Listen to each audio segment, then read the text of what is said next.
Welcome to Play with Ray, and get ready to turn on your engines because today on Skipper By Here Is Why, we're diving deep into Assetto Corsa EVO. Is this the ultimate sim racing evolution? Or just another pit stop on the way to greatness? Let's find out. First things first, Assetto Corsa EVO wastes no time making its presence known. The sound design, absolute fire. Whether it's the growl of a Ford Escort RS Cosworth or the hum of tires on Brands Hatch, it's clear the devs know how to build atmosphere. And visually, well, let's just say this is no facelift of the 2040 original. New engine, new vibes and a slick modern aesthetic. This early access gem shines bright, but are there some cracks under the hood? Let's dive a bit deeper into the game.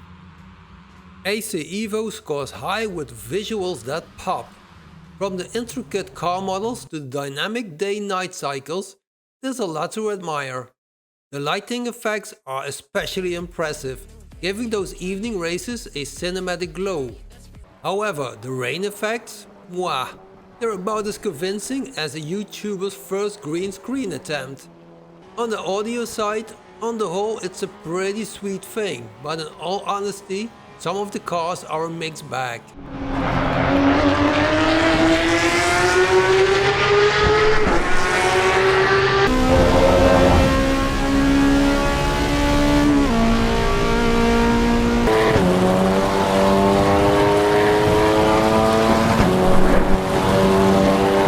Now let's talk gameplay. The stuff that gets any sim racer really going. The driving physics are sharp, realistic and without punishing those casual players, but also not offering enough challenge for those more seasoned gamers. It's a bit like they struck a balance between the hardcore realism of iRacing and the accessibility of Gran Turismo 7. But here's the real kicker, the AI. Oh boy, if you're expecting intelligent opponents, don't. The AI often behaves like you're invisible, bumping, swerving and ruining that perfect line you worked so hard for. But here's where things get really interesting. The game promises free roam modes on iconic roads, competitive matchmaking and robust multiplayer options. The foundations are there, but it's not all smooth sailing. The always online requirement is a real thorn in the tire. For me, server downtime during early access meant features like Academy mode and car purchasing were out of reach. It feels so frustrating to be locked out of what could have been a killer experience. So here we are at that point again. Should you skip it or buy it? Well, here is why you would want to skip it.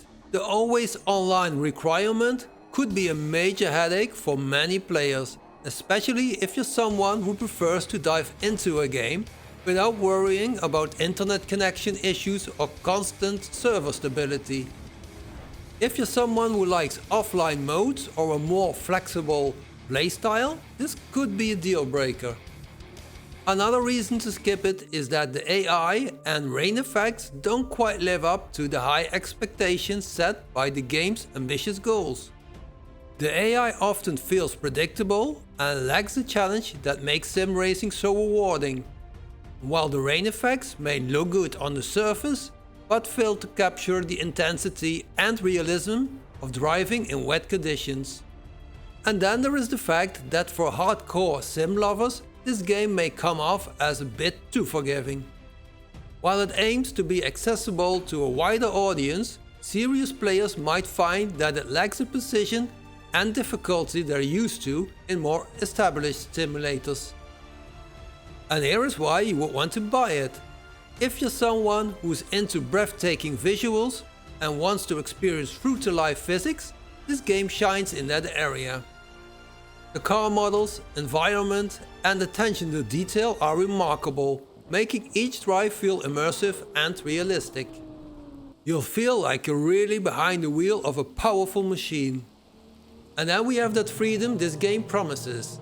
You will be able to explore iconic roads, which most certainly will appeal to those who love the idea of driving through real-world locations, not just confined racetracks. The game offers ample opportunities for you to get lost in scenic drives or put the pedal to the metal on famous routes. I also feel that for anyone who is excited about the future of sim racing, this game offers a lot of promise.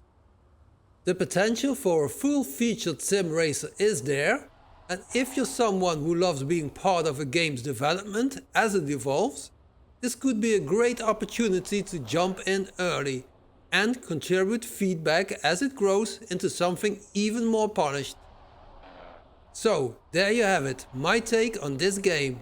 If you enjoyed this review and want to hear more about the latest games, don't forget to hit that like button. And now it's your turn. If you have any thoughts on Assetto Corsa EVO or want to share your own experiences, drop a comment below. I love to hear what you think. And if you're new here, make sure to subscribe so you never miss out on future reviews and content. Thanks for watching, and I'll catch you in the next one.